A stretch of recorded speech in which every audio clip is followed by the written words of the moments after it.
Hormat Pak Anton, Kepala Wilayah Budia, Wilayah 6, Bu Prakti, Kepala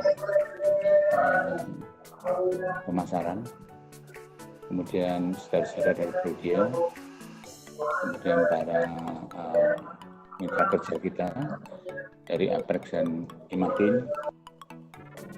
Saudara-saudara sekalian, Assalamualaikum warahmatullahi wabarakatuh. Saudara-saudara, saya akan bicarakan ini, tapi kalau saudara-saudara nggak menyimak betul, jadi apa yang saya katakan nanti percuma. Ya. Tapi ini harus betul-betul disimak. Maksud saya, supaya saudara betul-betul bisa membaca dengan secarik kertas, itu bisa membuat diagnosis macam-macam kelainan hematologi. Bisa aplastik anemi, bisa FE defisien, bisa thalassemia, bisa leukemia akut, AML, ALL, CML, hanya dengan secarik kertas. Itu luar biasa ya. Tapi kalau didengarkan, kalau tidak dengarkan ya percuma ya. Karena itu saya mohon dengan hormat atas kesediaan untuk meluangkan waktu untuk menyimak apa yang saya katakan. Saya betul-betul kepingin ngajari supaya saudara-saudara betul memahami ya pemeriksaan ini. Seperti kalau saudara baca ECG ya, kalau saudara betul-betul menyimak, itu dalam waktu 2 jam saudara bisa. Ini pun tidak sampai 2 jam saudara bisa. Ya, karena itu saya mohon perhatian untuk apa yang akan saya katakan ini. Oke, slide pertama. Saudara, ini namanya flow cytometry ya. Saudara kalau baca ini, sebetulnya tidak sulit ya. Kalau saudara mau memperhatikan ya, ini ada kolom-kolomnya. Jadi mulai dari HB sampai dengan leukosit, ini namanya kolom complete blood count, darah lengkap. Ini darah lengkap. Ini kolom darah lengkap. Di sini, kalau zaman dulu pakai cetek itu sudah tidak usum sekarang. Yaitu di sini langsung ditulis differential leukocyte count ya. Jadi differential count, hitung jenis. Di sini sudah tertera semua. Bahkan ada hal-hal yang baru yang nanti penting untuk membuat diagnosis apakah pasien itu leukemia atau bukan. Itu nanti gampang saudara bisa lihat sini. Jadi ini namanya CBC, complete blood count, ini differential count, dan ini dalam persen, yang ini harga absolut. Apalagi sekarang ini lagi galak-galaknya ini ya, mesti dilihat neutrofil sama limfosit. Ini untuk diagnosis ini COVID ya, COVID, neutrofil sama limfosit. Jadi untung ada ini ya, tolong sih. Jadi neutrofil sama limfosit. Ini sekarang lagi galak-galaknya. Jadi kalau tidak ada ini, kalau pakai taman dulu kita tidak bisa tahu apa-apa ya. Jadi ini kolom DLC, ini kolom morfologi plek itu di sini. Ini kolom morfologi ini, di sini. Ini sama dengan hapusan darah. Jadi kalau ada blas apa tadi di sini ada tulisan hipokrom. Sebetulnya diulang-ulang ini nanti, ya hipokrom, mikrositer, normokrom. Di sini diulang lagi. Di sini kita bisa lihat MCV, MCH rendah. Di sini ditulis lagi nanti. Nah kalau ada blas ada sel yang menentukan itu leukemia apa enggak, saudara bisa lihat di sini. Ada blasnya apa enggak, jumlahnya berapa blasnya. Jadi gampang sekali. Sebelum saudara lihat blas, kalau saudara mau lihat leukemia, saudara lihat LUC ini, large unstained cell. Jadi sel yang besar yang tidak bereaksi dengan peroksidase. Itu biasanya kalau dia sel blast, ya sel limfosit yang atipik atau plasma. Tapi umumnya sel blast. Kalau LUC-nya sampai tinggi, ya nanti pelan-pelan. Kemudian histogram ini sebetulnya juga tidak terlalu sulit. Ini adalah terjemahan dari ini, ya seperti kayak gini ya. Ini ini apa ini? CBC ya, RBC ya, RBC sitogram. Jadi ini RBC sitogram itu cuma letaknya aja. Kalau letaknya di tengah, ini namanya normokrom normositer. Kalau nanti dia bergeser ke bawah sini, hipokrom mikrositer. Kalau ini bergeser ke atas ini Ya. Bergeser ke atas ini namanya hiperkrom. Ya. Nah ini juga gitu, ini RBC volume. Ini untuk melihat mikrositer, kalau dia bergeser ke sini, mikrositer, ke sana makrositer, ke tengah sini normositer. Nah ini nanti kalau untuk diagnosis leukemia pakai ini, sitogram perox namanya ya. Di sini kalau saudara lihat nanti di sini tuh gampang sekali untuk lihat leukemia. Gabung dengan pemeriksaan ini. Nanti pelan-pelan saudara napas panjang dulu ya, baru dengarkan ini slide ya. Nah ini saudara ya. Jadi kalau saudara lihat ini namanya CBC ya. Jadi di sini yang penting-penting ini adalah HB, hematokrit, eritrosit. Ini untuk darah merah ya. Ini yang penting. Kalau ini nanti ada kelainan, baru saudara lihat ini. Kalau ini yang normal, yang ini tidak usah dilihat. Ya. Kemudian kelainan trombosit, ini yang penting. Makanya yang penting itu hemoglobin, hematokrit, eritrosit, dan trombosit. Ya. Kalau trombosit ada kelainan, nanti bisa di-cross dengan sitogramnya atau histogramnya juga ya. Nanti ya. Nah, kalau ada kelainan leukosit, itu nanti bisa dilihat differential count-nya ya. Ini kolom CBC. Yang penting itu adalah hemoglobin, hematokrit, eritrosit, trombosit, dan leukosit. Kalau 3 ini 5 ya, 5 tapi yang penting hemoglobin. Kalau 5 ini normal, semuanya biasanya normal. Jadi saudara tidak usah repot-repot. Kalau HGB, hematokrit, eritrosit, trombosit, leukosit normal, oke, insya Allah normal semua. Nah kalau ada kelainan, saudara baru melihat yang lainnya, ya. Jadi ini yang penting dulu untuk complete blood count yang penting ini. Jadi HGB, HCT, eritrosit, trombosit, dan leukosit. Kalau normal semua, berarti kemungkinan besar normal. Itu slide. Ya. Nah yang penting lagi tadi HGB, HCT, eritrosit, kemudian trombosit, kemudian leukosit. Kalau itu normal, ya sudah. Kalau tidak normal, baru nanti dilihat di bawah-bawahnya. Nah ini yang kedua differential count. Differential count itu yang penting yang mana sih? Yang penting itu neutrophil, limfosit, monosit, LUC. Kalau pasien ini neutrofilnya tinggi itu baik sekali, jadi tidak ada masalah. Kan kadang-kadang orang datang, dok ini leukositnya 30.000, tidak kanker darah, tidak leukemia, tidak CML, itu dilihat neutrofilnya tinggi. Nah, bedakan bagaimana? Nah, kalau leukosit tinggi, neutrofilnya tinggi itu namanya leukositosis. Kemungkinan lain CML. Nah, taunya CML bagaimana? Nanti dilihat di bawah. Di bawah. Kalau ada sel mudanya, belum. Ini belum ya. Jadi ini dulu. Ini contoh dulu. Neutrofil, limfosit. Ini sekarang penting untuk diagnosis dari COVID. Jadi kalau neutrofil dibagi limfosit lebih dari 5,8 itu most likely diagnosis COVID. Tapi tentunya harus ada kriteria-kriteria yang lainnya untuk COVID ya. Kemudian monosit, ini juga penting sekali. Kalau monositnya tinggi sekali, kalau di dalam masuk alat ini, saudara harus curiga kemungkinan ada blast di situ. Zat monosit dengan monoblas itu tidak bisa dibedakan dengan alat ini. Jadi kalau monositnya sampai tinggi sekali, ini normalnya kan 8. Kalau di sini tulis 30 itu, waduh kemungkinan besar leukemia. Nah yang paling menentukan kalau itu leukemia enggak itu LUC, large unstained cell.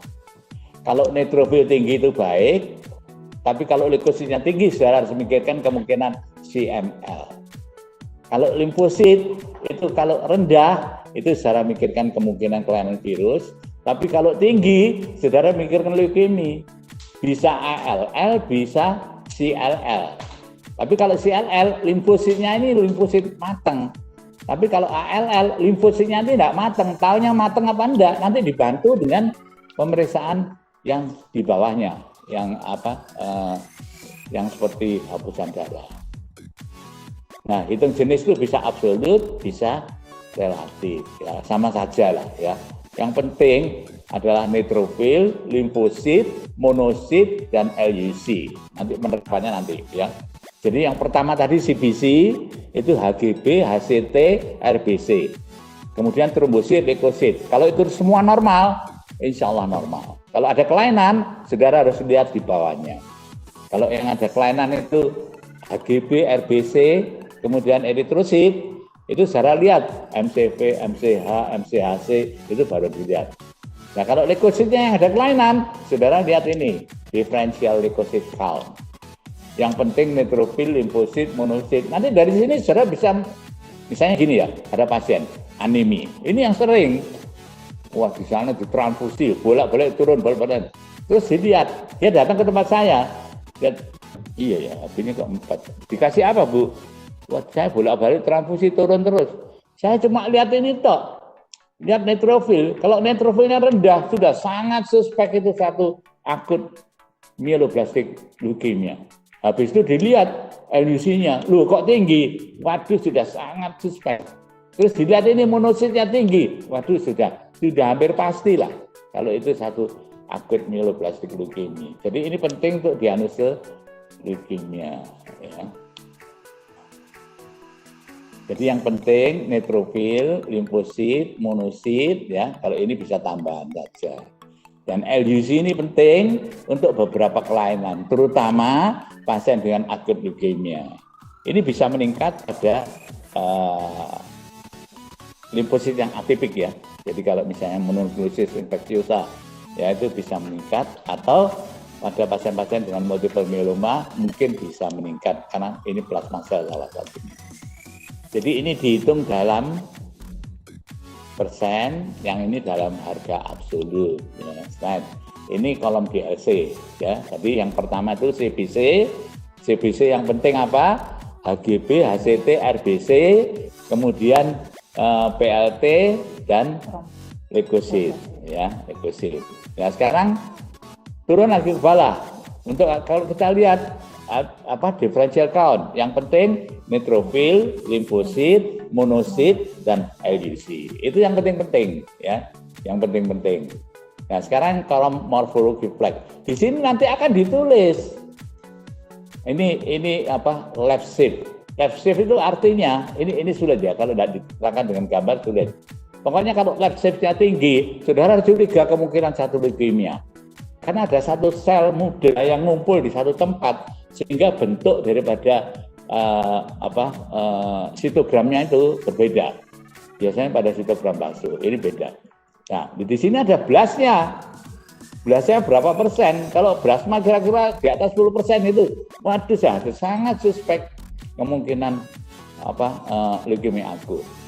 Nah, di sini ada eritrosit, di sini sudah ditambah lagi. Saudara tadi lihat, kalau HGB, HCT, RBC-nya rendah. Baru lihat ke bawahnya, MCV, MCH, hipokrom, mikrositer. Di sini ditulis lagi, ada hipokrom, ada mikrositer. Di sini ditulis lagi, jadi dipastikan lagi. Nah, di sini ada lagi warning untuk leukosit. Warning untuk leukosit. Ya. Kalau ada left shift, ini kemungkinan satu akut leukemia. Ya. Kemudian kalau ada atypical, ini seringnya pada CLL. Ya kalau ada blastnya, saudara curiga kemungkinan leukemia. Terus kalau ada immature granulosit, ini curiga CML. Jadi gini contohnya ya, kalau pasien itu leukositnya 30.000, kemudian neutrofilnya tinggi, ya neutrofilnya katakan 80%, itu kan sudah pasti leukositosis. Tapi kemungkinan CML ada. Dilihat ininya, immature granulosit. Kalau immature granulositnya banyak, berarti itu sangat suspek CML. Dilihat hapusannya gampang. Tapi tidak usah lihat hapusan, pakai ini aja bisa. Nah kemudian ini WBC, ini di situ ditulis W, PLT kalau ada kelainan. W, awas loh, ada kelainan. PLT, awas loh, ada kelainan. Kalau ada trombositopeni, di sini dikasih warning, awas loh. Kalau HB-nya rendah, awas loh. HB-nya tinggi, awas loh. Ya, jadi itu hal-hal yang perlu diperhatikan. Jadi yang pertama tadi complete blood count. Itu perhatikan HGB, HCT, RBC. Kemudian WBC dan PLT. Kalau itu normal, hampir pasti pasien ini normal. Kalau ada kelainan leukositnya, saudara turun ke bawah, dilihat differential count-nya. Yang penting adalah neutrofil, limfosit, monosit, dan LUC. Di situ kita bisa tahu banyak. Apakah itu virus, apakah chronic liver disease, atau acute leukemia, apa multiple myeloma. Dari situ tuh kita bisa curiga banyak. Nah, terus ditambah pemeriksaan. Ini sama dengan hapusan darah. Jadi kita tidak usah nginceng-nginceng lagi. Dengan ini bisa lihat. Di sana MCV, MCH-nya rendah. Di sini ditulis hipokrom mikrositer. Jadi sudah lebih pasti lagi. Ada leukositnya tinggi, neutrofilnya tinggi. Ini jangan buru-buru dikonsulkan. Wah, ini mungkin leukositosis atau mungkin CML. Nah, terus dilihat ini, ada immature granulocytosis CML. Langsung dikasih imatinib. Aras aja nih, sembuh. Imatinib itu obat baru, imatinib. Jos dulu. Right? Bentar, saya bingung dulu ya. Sekarang napas dalam dulu ya, biar tidak bingung ya. Biar tidak bingung. Nah, kolom sitogram ini ya ada banyak.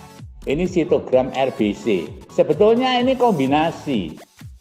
Jadi kombinasi antara bentuk dan antara volumenya dan ini loh. Jadi RBC volume sama HGB volume. Jadi antara besar kecilnya dan warnanya ya.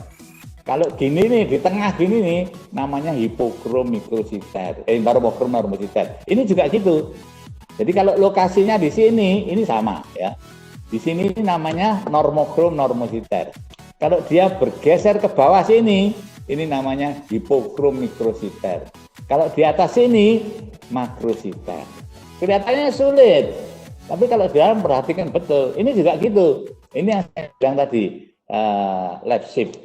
Lab shift itu gini, sel-selnya ini karena di sini dipenuhi oleh sel blast, dia bergeser ke sini. Ini namanya lab shift. Jadi kalau lab shiftnya tinggi, sudah hampir pasti kemungkinan leukemia pasien itu. Nah, saudara tadi untuk ini, ya ini sekarang histogram, enggak terus. Ya, nah ini histogram, ya. Ini namanya histogram. Kalau yang coba kembali lagi, nah ini namanya sitogram, ya. Kalau gini-gini ini namanya histogram, ya. Ini sitogram. Ini untuk eritrosit, ini untuk leukosit. Ini yang membuat diagnosis leukemia ini di sini, ya. Nanti tak teruskan, tak ajari itu, right? Agak sulit sedikit ya, sebenarnya tidak sulit. Cuma napas dalam dulu, ya. Ini namanya histogram. Histogram itu kalau posisinya kayak gini, di tengah ini namanya normokrom, normositer. Ini kalau untuk volumenya ya, ini ya. Ini untuk volumenya. Kalau bergeser ke sini, ini namanya normositer. Kalau dia bergeser ke kiri, namanya mikrositer. Kalau bergeser ke kanan, makrositer. Ya. Jadi histogram dari HGB ini warnanya HGB concentration. Jadi kalau di tengah ini normokrom, jadi warnanya kemerah-merahan biasa, ya. Jadi ini zona merah, ya. Jadi ini zona merah. Kalau dia agak bergeser ke sini, ini zona namanya kalau merah itu normokrom. Kalau dia agak muda, ini zona hipokrom, ya. Tapi tidak ada COVID-nya ini, cuma zona hipokrom. Jadi ini bukan zona hitam loh ya, bukan. Ini hipokrom. Kalau dia bergeser ke sana, hiperkrom. Ya. Jadi ini namanya histogram. Ya. Jadi histogram. Jadi kalau ini di tengah sini, yang ini gambarnya seperti ini, namanya normokrom normositer. Kalau ini bergeser ke sini, yang ini bergeser ke sini, namanya hipokrom mikrositer. Ya. Gampang ya, gampang tapi sulit ya. Gampang pelan-pelan, sabar, nanti sabar kok. Waktunya 2 kali 24 jam, tenang aja ya. Ini untuk lihat trombosit. Trombosit itu kalau normal ya kayak gini nih. Kalau tinggi ini sampai keluar dari sini tinggi. Nah kalau rendah dia di sini. Di sana sudah ditulis jumlah trombositnya misalnya 10.000, terus di sini gambarannya sudah rendah, menunjukkan trombosit rendah lagi, sama cocok dengan 10.000. Terus di boardingnya itu di bawah di morphology flag ditulis awas PLT. Jadi ini banyak diulang-ulang gitu ya, sehingga lebih mantap. Ini namanya histogram dari PLT. Slide. Nah ini sitogram. Nah ini seperti bolak-balik saya bilang, ini sitogram RBC. Jadi kalau di tengah ini namanya normokrom normositer, kalau ke bawah sini, ini. Nah ini hipokrom mikrositer, kalau ke sana normokrom normositer. Ini, kalau ini ya, sitogram perox ya. Kalau ada sel blastnya, ini numpuk di sini, ya. Ini numpuk di sini. Jadi numpuk di sini. Ini sel blast. Nah, yang peroksidase positif itu biasanya kan AML. Nah, itu di sini banyak, selnya banyak. Sel-sel derivat dari mielosit ini banyak. Jadi kalau di sini blastnya banyak, kemudian di sini isinya banyak, itu berarti derivat dari mielosit, namanya akut mieloblastik leukemia. Di sini, ini LUC itu di sini, tempatnya LUC. Garis tebal pada kolom itu berarti tinggi sekali kemungkinan leukemia akut. Nah, leukemia akut itu ALL atau AML dilihat dari sel yang bereaksi dengan peroksidase. Kalau di sini banyak selnya, berarti condong ke arah AML. Tapi kalau di sini kosong, kemungkinan ALL. Jadi, ini resep tadi. Jadi kalau di sini umumnya kosong, tapi kalau ini diisi banyak, kemungkinan isinya sel-sel blast. Ya. Kalau blastnya banyak, kemungkinan leukemia akut. Jadi ada histogram. Jadi sekali lagi kita ulangi, nomor 1 CBC dulu, HGB, HCT, RBC, kemudian PLT sama leukosit. Kalau normal berarti normal semua. Kalau ada kelainan leukosit, saudara turun ke differential leukocyte count. Itu yang penting neutrofil, kemudian limfosit, kemudian LUC sama monosit. Ya, jadi contoh-contoh. Baru saudara lihat morphology flag, itu sama dengan hapusan darah. Nah, saudara belajar untuk melihat sitogram dan histogram ini. Agak sulit sedikit ya. Enggak apa-apa lah, yang penting enggak ngantuk. Ini slide. Ya. Nah ini, sekarang cara membacanya. Gampang. Nanti kalau saudara nanti kan sering, tiba emek ngono tok ae. Walaupun enggak bisa baca, tapi nanti bilang gitu ya. Tiba emek ngono tok ae. Jadi, saudara kalau ketemu ya, yang penting, itu loh, yang penting HGB, HCT, ERI. Ini untuk lihat darah merah. BBC untuk lihat darah putih, dan PLT untuk lihat trombosit. Kemudian diferensialnya neutrofil, limfosit, LUC, monosit. Terus perhatikan HGB, HCT, ERI, RBC, PLT. Kalau semua item tersebut normal, berarti tidak ada kelainan. Alhamdulillah. Gitu loh ya. Jadi perhatikan ini tuh. HGB, HCT, eritrosit, BBC, PLT. Saya setiap hari sudah lihat kayak gini sudah tiap hari. Jadi sudah betul-betul ngapal itu. Makanya silakan nanti kalau saudara tidak ngerti, saudara tanya. Kalau sampai saya tidak bisa jawab, berarti pertanyaannya yang salah. Ya. Slide. Nah ini, cara membaca metode bagaimana. Kalau HGB, HCT, eritrosit rendah, itu namanya anemi.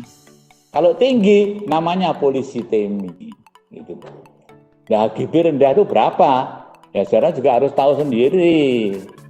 Sebetulnya kalau menurut literatur, yang HGB rendah itu, kalau untuk orang laki 13,5, wanita 11,5.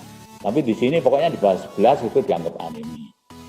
Nah, kalau HGB, HCT, eritrosit rendah, langsung aja lihat MCV, MCH-nya gimana.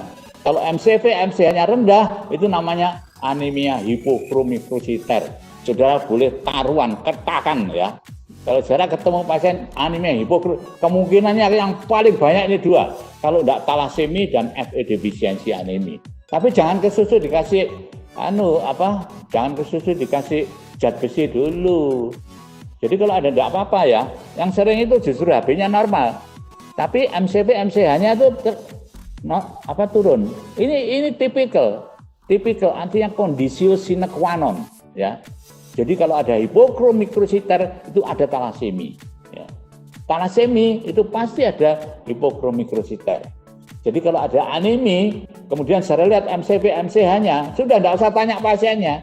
Kemungkinannya 2. Kalau tidak hipokromikrosit, saya tanya aja, mensnya banyak ya? Wah banyak dokter, saya itu banyak sampai 7 hari. Sudah tidak ada periksa apa-apa, itu sudah pasti ada defisien. Nah kalau untuk memastikan, ya nanti diperiksa profil besinya. Nah kalau pasiennya datangnya dengan HB-nya rendah, kemudian MCV, MCH-nya rendah, tapi pasiennya kelihatannya mensnya banyak, enggak itu enggak banyak. Saudara ada yang gitu, ada. Nah, itu sudah hampir pasti kalau itu talasemi. Terus dilihat, diperiksa, enggak ada miomnya. Yang sering kan miom, yang menyebabkan menstruasi banyak itu miom. Diperiksa orangnya normal, cuma anemia. Ada hipokromikrosit, sudah hampir pasti talasemi. Nah pemeriksaannya standarnya itu HPLC. HPLC itu High Performance Liquid Chromatografi. Itu untuk menentukan apakah ini talasemi apa enggak. Kalau itu masih ragu-ragu, baru dianalisa DNA. Kalau talasemia beta, itu HbA2-nya itu harus dilihat. Tapi kalau talasemia alfa, dari pemeriksaan hapusan darahnya, di situ ada golf ball appearance. Ya. Kalau ada itu positif, berarti talasemia alfa. Nanti ya. Jadi kalau MCV dan MCH-nya rendah, itu namanya hipokromikrosit. Kalau hipokromikrosit hampir pasti, Ainul yakin ya, bahwa itu kalau ada Fe defisien talasemi. Nah kalau talasemi secara kasih besi, waduh nanti tambah bahaya. Jadi di situ terjadi hemokromatosis atau hemosidrosis itu bahaya. Jadi saudara luangkan waktu lah ya. Tolong Pak, ada hipokromikrosit, menstruasinya banyak enggak? Ada ambeien apa enggak? Semua yang menyebabkan perdarahan kronis itu bisa menyebabkan Hb defisien. Kalau laki itu ambeien, kalau perempuan itu menstruasinya banyak. Waduh, saya menstruasinya banyak, sudah hampir pasti. Kalau diperiksa profil besinya itu serum iron turun, PIBC-nya tinggi, ferritinnya yang penting itu rendah. Jadi sudah yakin, baru saudara berikan preparat besi. Jadi gampang. Jadi preparat besi macam-macam, saya tidak mau nyebutkan ya, nanti dikira sponsor, enggak. Ya. Nah kalau MCV, MCH-nya normal, ini normokrom normocytaire. Normokrom normocytaire itu ada 3, tergantung dari retikulositnya. Begitu ada normokrom normocytaire, langsung saya diperiksa retikulosit. Kalau retikulositnya rendah, berarti kegagalan sumsum tulang. Ya. Bukan kegagalan cinta, tapi kegagalan sumsum tulang.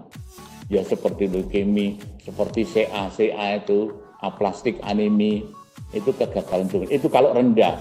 Kalau tinggi, kebetulan tinggi, kemungkinannya 2 cuma. Kalau tidak perdarahan akut, ya anemia hemolitik. Jadi kalau ada anemia yang normokrom normocytaire, tidak ada normokrom normocytaire, kemudian perdarahan tidak ada, perdarahan akut, sudah sangat suspek anemia hemolitik.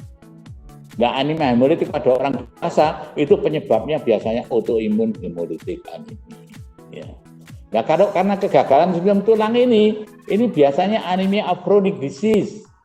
Jadi pasiennya anemia, normokrom normocytaire, profil besinya itu normal, bukan Fe defisien. Ini yang hari-hari kita jumpai. Ada pasien diabetes, anemia, ya biasanya anemia karena chronic disease. Ada pasien CKD, anemia. Ada pasien kanker, anemia. Itu umumnya anemia chronic disease. Nah ini yang diobati dengan Eprex ini. Jadi dengan pemberian Eprex, dengan doa-doa ya, Bismillahirrahmanirrahim, tombol teko loro lunga, kasih Eprex, nanti dia naik ya. Dikasih 4 kali sampai 8 kali, insya Allah dengan Eprex ini bisa naik. Daripada ditransfusi, pengobatannya kalau anemia kronis memang bisa ditransfusi, tapi lebih banyak risikonya, mendingan dikasih Eprex. Ya.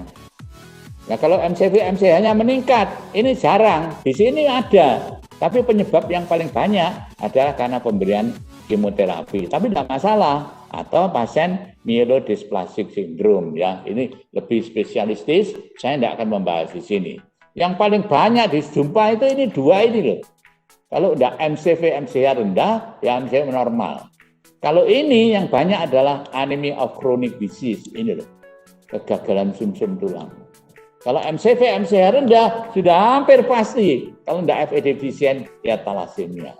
Pemeriksaannya profil besi dan HPLC, High Performance Liquid Chromatography. Untuk menentukan ini talasemia apa enggak. Nah, terus kalau talasemia akibatnya apa? Silakan nanti saya tanya.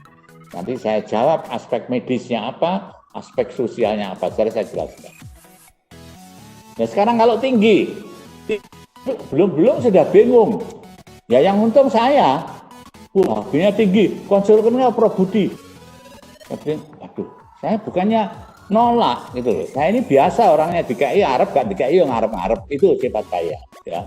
Tapi sebaiknya saudara enggak konsul. Kalau HB-nya tinggi, belum tentu bahaya.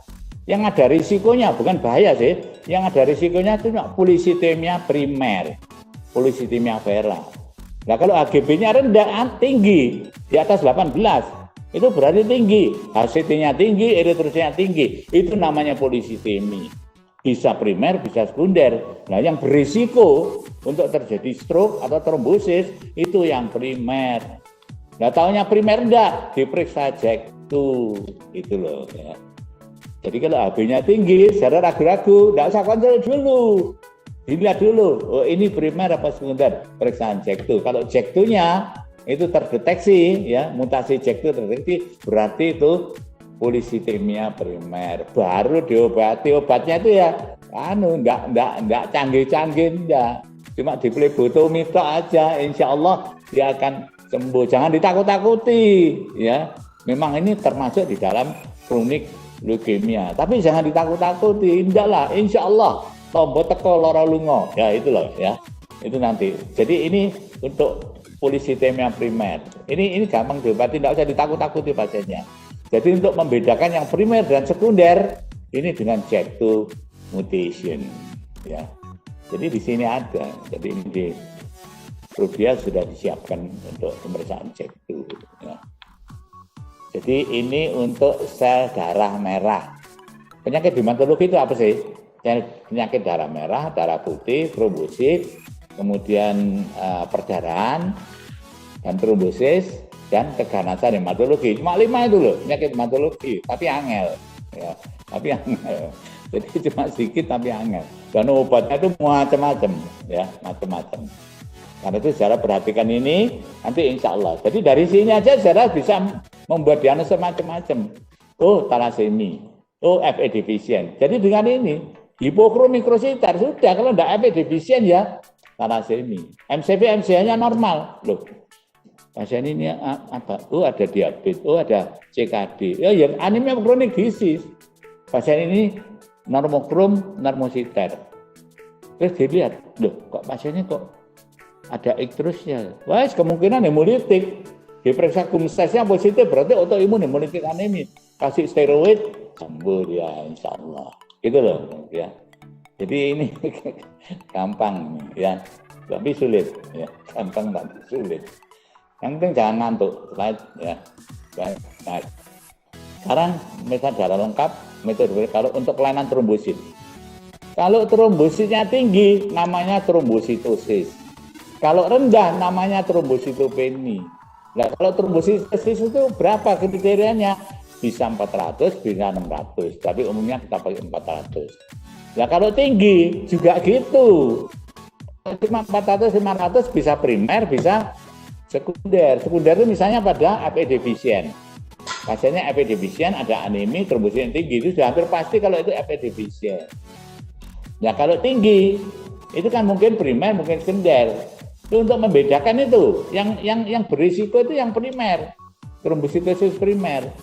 Kalau trombositosis primer itu harus diobati, pakai idria atau pakai anegrilit, ya, itu obatnya. Ya baik terus, namanya baik, insya Allah, ya, insya Allah baik terus. Nah yang diobati yang primer, yang sekunder nggak usah diobati. Yang sekunder tuh biarkan aja, nanti kan dia balik-balik sendiri. Kalau FE defisien, kemudian terjadi trombositosis, itu nanti balik sendiri. Jadi kalau ada trombositnya tinggi, mungkin primer, mungkin sekunder. Nah, untuk mengetahui primer itu periksaan JAK2. Kalau JAK2-nya positif, trombositnya tinggi, diagnosa dulu yakin trombositosis primer. Ini yang harus diobati.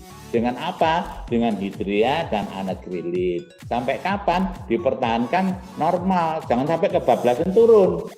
Kalau turun nanti bahaya, naiknya agak sulit. Ya, lebih baik tinggi-tinggi sedikit, di follow up terus. Ya. Kalau dia sudah stabil, ya 1 bulan sekali, 2 bulan sekali, maksimal 3 bulan sekali. Nah ini komplikasinya apa? Trombosis juga. Walaupun polisitimnya juga trombosis, ini juga trombosis. Tapi insya Allah jarang sekali pasien, kecuali kalau dia dari satu, trombosisnya tinggi, ada diabetes, ada kolesterol, nah itu gampang sekali. Tapi kalau cuma trombositosis stok, insya Allah nggak terlalu banyak komplikasinya. Bisa sih terjadi stroke, bisa. Tapi lebih jarang daripada dia ada komorbidnya. Nah kalau turun, namanya trombositopeni. Nah trombositopeni yang banyak, kalau orangnya seger-seger gitu, orangnya seger-seger misalnya Pragawati, seger-seger datang ke tempat praktek, trombositnya 10.000, orangnya tidak ada keluhan, ya itu hampir pasti kalau itu ITP. Nah kalau orangnya panas, ya demam berdarah. Nah kalau orangnya tua, wis tua, trombositnya rendah sisan, biasanya sirosis, ya hati-hati, ya. Atau obat-obatan yang bisa menyebabkan drug induced thrombocytopenia seperti apa obat-obat untuk tuberkulosis, ya itu sering menyebabkan drug induced thrombocytopenia atau heparin, ya. Makanya jangan kesusu ngasih heparin pada pasien dengan COVID, ya. Itu sekarang kok trennya kok buru-buru ngasih heparin. Padahal heparin bisa menyebabkan trombositopenia, sedangkan COVID sendiri bisa menyebabkan trombositopenia. Jadi kalau anemi, kalau HbA1c-nya rendah, anemi. Kalau anemi diperiksa MCP, MCH. Kalau hipokromikrosit kemungkinan besar hepatitisen atau thalassemia. Kalau tinggi namanya polisitemia. Yang berisiko adalah yang primer, untuk membedakan itu harus diperiksa JAK2. Kalau trombosit, kalau tinggi namanya trombositosis. Bisa primer, bisa sekunder. Yang berisiko adalah yang primer. Untuk membedakan itu diperiksa JAK2. Kalau JAK2-nya positif, berarti itu trombositosis primer, baru diobati. Kalau trombositnya rendah, namanya trombositopeni. Kalau yang lainnya normal, kemungkinannya kalau tidak ITP, demam berdarah, atau chronic liver disease, atau drug induced, itu yang banyak. Kalau orangnya seger, tidak ada apa-apa. Jadi Pragawati atau artis, tahu-tahu ada bintik-bintik itu, sudah sangat suspek kalau itu. Diperiksa, livernya tidak membesar, limpahnya tidak besar, itu ITP. Nah, yang sulit ini yang ini. Kalau WBC-nya tinggi, ya, neutrofilnya tinggi, WBC tinggi, neutrofil ini kemungkinannya 2. Kalau tidak leukositosis, ya CML. Kalau tidak leukositosis, ya CML. Nah itu dilihat, neutrofilnya tinggi, emitter granulositnya ada di situ, di pemeriksaan itu. Nah, itu namanya leukositosis. Kalau neutrofil tinggi, kemudian BBC-nya tinggi, neutrofil tinggi, emitter granulosit positif, ya itu namanya CML. Ya dilengkapi dengan pemeriksaan dengan BCR-ABL, dilengkapi. Kalau sudah pasti, baru dikasih imatin. Ya. Imatin itu isinya imatinib. Tadi Dr. Andi sudah menjelaskan pemberiannya seumur hidup dan BCR-ABL dicek antara 3 bulan sampai 6 bulan. Ya. Jadi untuk memastikan CML ini pemeriksaannya adalah BCR-ABL. Dan pengobatannya tidak seperti dulu. Kalau dulu itu agak sulit, itu cuma hematologic response. Tapi Dr. Andi mengatakan kalau mengobati CML harus dilihat tiga-tiganya. Jadi hematologic response, cytogenetic response, dan molecular response. Yang paling canggih adalah molecular response. Ya. Kalau bisa tiga-tiga. Nah, hematin ini dipakai memang dianjurkan untuk selamanya pakai. Nah, sekarang kalau HB-nya rendah, kalau saudara ketemu HGB rendah, PLT rendah, neutrofilnya rendah. Sudah hampir pasti kalau leukemia akut itu. Terus ditunjang LUC-nya tinggi, gelasnya tinggi, nggak ada lain kecuali itu leukemia akut. Sekarang tinggal kita bedakan apakah itu leukemia akut ALL atau AML. Itu nanti ada kriterianya. Jadi kalau neutrofil rendah nanti dilihat LUC-nya tinggi. Terus kalau limfositnya tinggi, berarti itu ALL. Kalau monositnya tinggi, kemungkinan AML. Gitu. Nah sekarang kalau rendah, leukositnya rendah, HBV0 benar berarti leukopenia. Kalau leukopenia yang sering ya virus, termasuk corona ini, gitu loh. Ini yang leukosit ini memang agak sulit, tapi enggak apa-apa. Nanti kalau saudara perhatikan betul, nanti enggak sulit. Right? Ini contohnya ya. Jadi ini contoh WBC-nya tinggi, HBV normal atau turun, trombositnya normal atau turun. Differential count-nya terdapat absolut limfositosis. Ini contohnya. Jadi limfositosisnya tinggi. Kalau tinggi itu kemungkinannya dua. Kalau tidak CLL ya AML. Ya. Kalau tidak CLL ya AML. Ini neutrofilnya rendah. Jadi kalau ini leukositnya tinggi. Ini HB-nya normal. Kemudian trombositnya normal. Terus leukositnya yang tinggi. Terus dilihat di sini, limfositnya kok tinggi. Wah, kalau tinggi kalau enggak ALL ya CLL. Terus dilihat LUC-nya tinggi. Berarti ini ada sel mudanya. Ada sel mudanya. Terus dilihat di sini. Oh, kok enggak ada blasnya. Oh, berarti bukan ALL. Apalagi ini ada limfosit yang atipik. Ini diananya CLL, ini sudah pasti kronik limfositik leukemia. Jadi ini terus merahnya diperiksa seperti ini dan immunophenotypingnya dilengkapi. Tapi hanya dengan ini saya bisa mengatakan kalau pasien ini kronik limfositik leukemia. Diobati kasih chlorambucil atau prednison, insya Allah pasiennya jadi baik. Ya. Right? Ini contohnya CLL. Ya. Ini contohnya CML. Ini yang diterangkan Dr. Andi tadi. Saya enggak usah lihat apa-apa. Kalau lihat sitogramnya kayak gini nih, itu sudah hampir pasti kalau itu CML. Ini saya lihat HB-nya agak rendah. Kemudian trombositnya normal. Leukositnya 150.000. 150.000. LUC-nya normal. Ya. Leukositnya tinggi, neutrofilnya tinggi. Kemungkinannya dua, kalau enggak leukositosis atau CML. Saudara lihat di sini. Saudara lihat mana immature granulosit mana? Ini. Nah ini. Di sini ada immature granulosit positif. Jadi diagnosanya sudah pasti kalau ini CML. Itu ada immature granulosit. Ini contoh yang konkret loh. Ini bukan gedabrus ya. Jadi ini betul-betul penting. Saudara enggak usah lihat apa-apa, lihat gambaran yang berbuat kayak gini, kayak rumah tawon gini, sudah hampir pasti kalau itu CML-nya. Enggak ada minum dulu ya. Oh, ya. Ada Prof. Ya.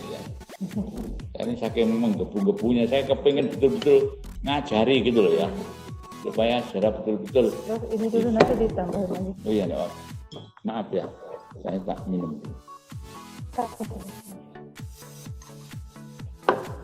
Nah ini soalnya orang sudah tua, jadi harus minum dulu ya, supaya bisa jelas ya. Nah ini kalau pasien gini ini ditambahi BCR-ABL di sini diperhatiin positif. Waduh, diagnosa Ainul Yakin ya.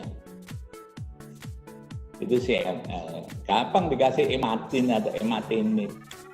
Kalau orangnya BPJS ya gratis di rumah sakit Dr. Tapi kalau bukan BPJS ya dikasih imatin. Insya Allah sembuh, enggak kayak dulu. Dulu tuh obatnya cuma mileran, hidroksiurea, itu cuma hematologic response aja. Nah kalau ini cytogenetic response dan molecular response. Ini loh, gampang tau. Nanti slide saya tolong diminta biar bisa belajar. Dia kan disebarkan. Nanti otomatis kok, Oh iya, iya. Otomatis di-share. Jadi biar bisa belajar. Saya senang sekali kalau teman-teman saya bisa betul-betul mengerti dan dia bisa mengerjakan sendiri, bisa memberikan pengobatan sendiri. Saya lebih bahagia. Ya, itu adalah sifat saya. Insya Allah kita bisa. Ya, baca ECG itu saya juga belajar sendiri. Nggak ada yang ngajari dulu. Saya belajar sendiri. Oh, ternyata kayak gini. Kalau mau lihat ECG itu 3 cuma yang dilihat. Ada hipertrofi enggak, ada isemi enggak, ada aritmi enggak, cuma 3 itu dong. Ini pun juga begitu. Kelainannya kalau enggak leukosit, trombosit atau eritrosit. Nah ini diagnosa CLL sudah bisa, ya. CML sudah bisa, hanya dengan alat yang gini. Nah, pemeriksaan yang canggih-canggih ini penting untuk konfirmasi, terkonfirmasi, ya. Dengan BCR-ABL terkonfirmasi. Kalau polisitium ampera dan trombositis primer itu terkonfirmasi dengan sektu. Kalau CML terkonfirmasi dengan BT. Kita pakai istilah-istilahnya COVID ya. Jadi supaya Anda lebih paham. Right? Nah ini foto angel ini.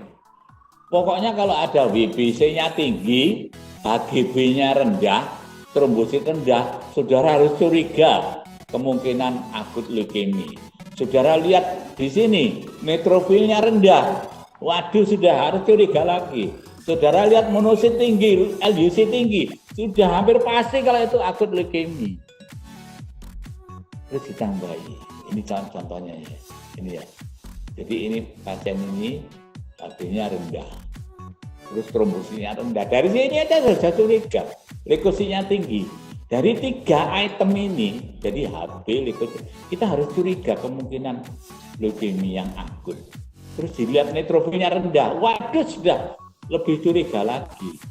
Terus dilihat LUC-nya 22,6, waduh sudah lebih yakin lagi kalau itu akut leukemia. Nah sekarang tergantung. Terus dilihat belasnya di sini 29,2%.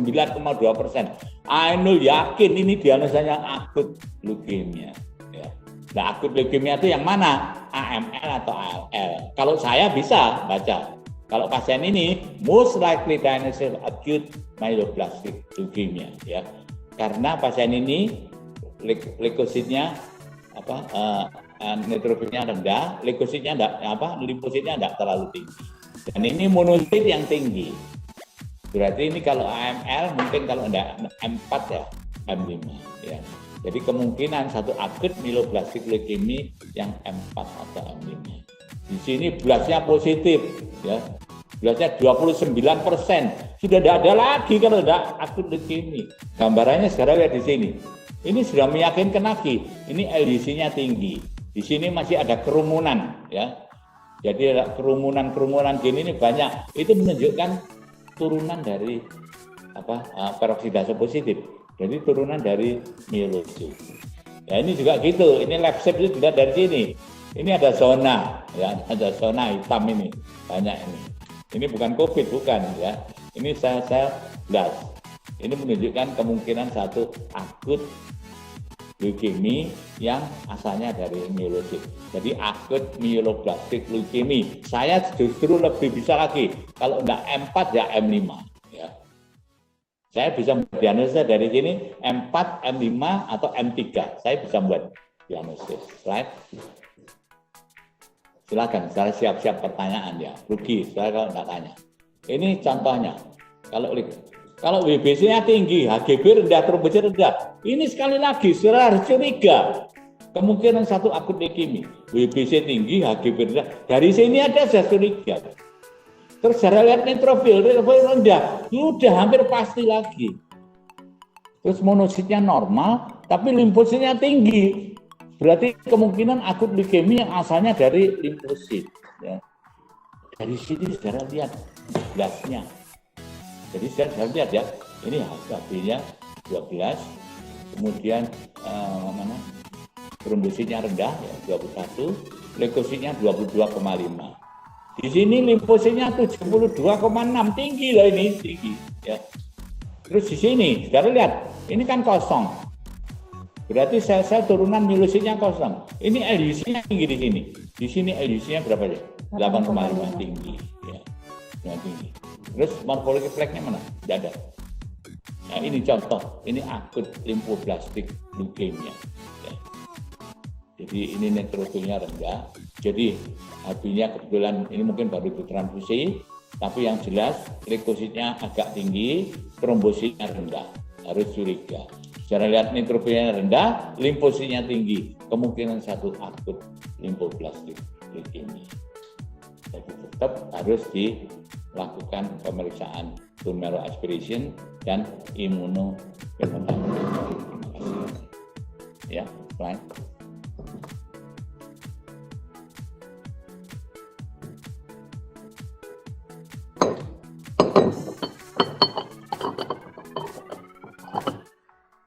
Ini apa? Ini ringkasan. Oh, belum. Iya, Prof. Jadi, saudara, saya ingin lagi ya. Kalau saudara membaca flow cytometry, ya, ini betul-betul satu alat yang sederhana. Makanya saya katakan simple but sure. Tapi syaratnya saudara harus mengerti. Ya. Kalau membaca flow cytometry, saudara perhatikan. Jadi untuk complete blood count-nya, kemudian HGB, HCT, ERI, BC, PLT. Kalau ini normal, insya Allah semuanya akan normal. Ya. Kemudian ke bawah, saudara perhatikan ada neutrofil, limfosit, LDC, dan monosit. Ini penting sekali untuk mendiagnosis bermacam-macam penyakit, terutama penyakit yang berhubungan dengan leukosit, leukemia. Ya. Perhatikan HGB, HCT, eritrosit, BBC, dan PLT. Kalau semua item normal, berarti insya Allah itu semua nggak ada kelainan. Dari sini, saudara bisa membuat diagnosis anemia. Dilanjutkan, kalau tidak FED, kalau hipokromikrositer, kemungkinannya kalau tidak FE defisien, ya thalassemia. Kemudian kalau polisitemia, saudara bisa menentukan apakah itu primer atau sekunder, ditambahi pemeriksaan JAK2. Kalau trombositopeni, saudara lihat sebabnya. Kalau orangnya biasa-biasa normal gitu, ya itu ITP. Kalau orangnya demam, ya DHF. Kalau orang tua, ya sirosis. Itu loh caranya. Nah kalau tinggi, namanya trombositosis. Ini bisa primer, bisa sekunder. Yang primer itu yang perlu diobati. Nggak taunya primer apa enggak, itu diperiksa JAK2. Kalau JAK2-nya positif, trombositosis primer. Kalau leukopenia dicari sebabnya. Yang sering adalah infeksi virus seperti demam berdarah atau corona. Nah kalau leukositosis itu leukositnya tinggi, neutrofilnya tinggi, tapi imager granulositnya itu normal. Nah sedangkan leukemia tadi, kalau saudara ketemu pasien HB, trombosit, sama leukosit itu tinggi semua, itu berarti mengarah ke leukemia yang kronik. Tapi kalau HB-nya rendah, trombositnya rendah, leukositnya tinggi, itu berarti mengarah ke leukemia akut. Kalau yang leukemia yang kronis tergantung dari mana asalnya. Kalau dari darah putih ya CML, kalau dari darah merah ya primary polycythemia vera, terus kalau dari trombosit primary trombositosis. Nah kalau leukemia bisa akut lymphoblastic leukemia atau akut myelodysplastic leukemia, itu yang akut. Yang kronik itu kronik lymphocytic leukemia dan kronik myelocytic leukemia. Ya. Coba nanti saudara ulangi lagi ya, dibaca lagi di rumah. Ya. Sekarang selesai ya ini. Ya, saya kira mungkin ini dulu penjelasan saya yang singkat sekali. Kalau ada pertanyaan silahkan. Oh ya, ini ada pemeriksaan ya, saudara-saudara ya. Ini tambahan. Sekarang ini ya, ini pemeriksaannya sudah lama, tapi Anda jarang menggunakan ini, padahal ini penting sekali. Banyak sekarang pasien multiple myeloma, ini namanya pemeriksaan protein elektroforesis. Jadi ini albumin, alfa 1, alfa 2, beta, gamma. Saudara mau lihat pasien, ada pasien orang tua, umur 60 tahun, dia ada bone pain, ada anemia, LED-nya tinggi, sudah hampir pasti kalau itu multiple myeloma. Ya saudara kalau mau yakin diperiksa protein elektroforesis. Ini albumin rendah, terus gamma globulinnya tinggi, tall and big. Kalau ada gambaran gini, sudah tidak ada penyakit lain kecuali multiple myeloma, ya, atau plasma cell dysplasia. plasma sedegrasi itu ada 4. Ada multiple myeloma, ada Waldenstrom, makroglobulin, ada heavy chain, ada light chain. Tapi yang banyak adalah multiple myeloma. Nah kalau ketemu multiple myeloma, ya saudara bisa mengobati sendiri. Dikasih thalidomid sama dexamethasone. Nggak usah diopname, diobati, gitu aja bisa. Nah, yang penting lagi, protein elektroforesis ini hari-hari untuk pemeriksaan untuk liver cirrhosis ini penting sekali. Kenapa kok saudara tidak pernah minta? Padahal pasien penyakit liver sudah begitu banyak. Untuk menentukan itu kronik apa enggak, itu dilihat albuminnya rendah, gamma globulinnya tinggi. Tapi tingginya itu melebar gini. Beda dengan multiple myeloma. Ini tall and peak, kalau ini melebar gini. Ini diagnosis dari liver cirrhosis. Nah, untuk penyakit ginjal juga penting. Pada pasien glomerulonefritis, alfa 2 dan betanya itu tinggi. Albuminnya rendah, alfa 2 beta tinggi. Nah, kalau secara ketemu pasien sindroma nefrotik. Sindroma nefrotik itu penyebabnya paling banyak kan glomerulonefritis.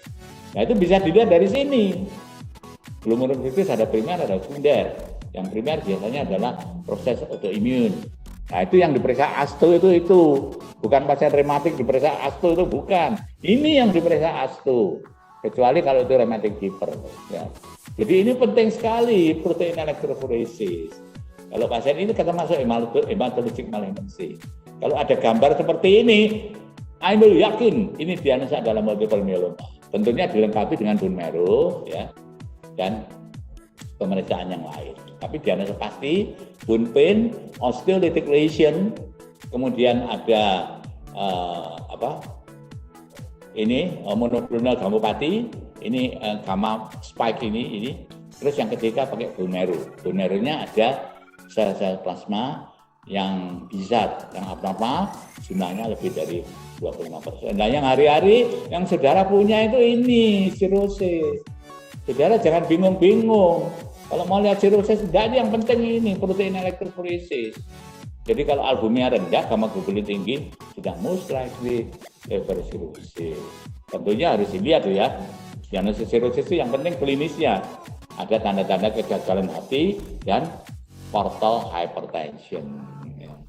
Nah, kalau ini glomerulonefritis, itu biasanya pasiennya masuk kalau tidak CKD ya sindroma nefrotis. Jadi ini pentingnya untuk 3 penyakit ini. Ya. Ya, ada lagi? Oke. Ya, saya kira cukup sekian. Terima kasih. Silakan saudara diskusi.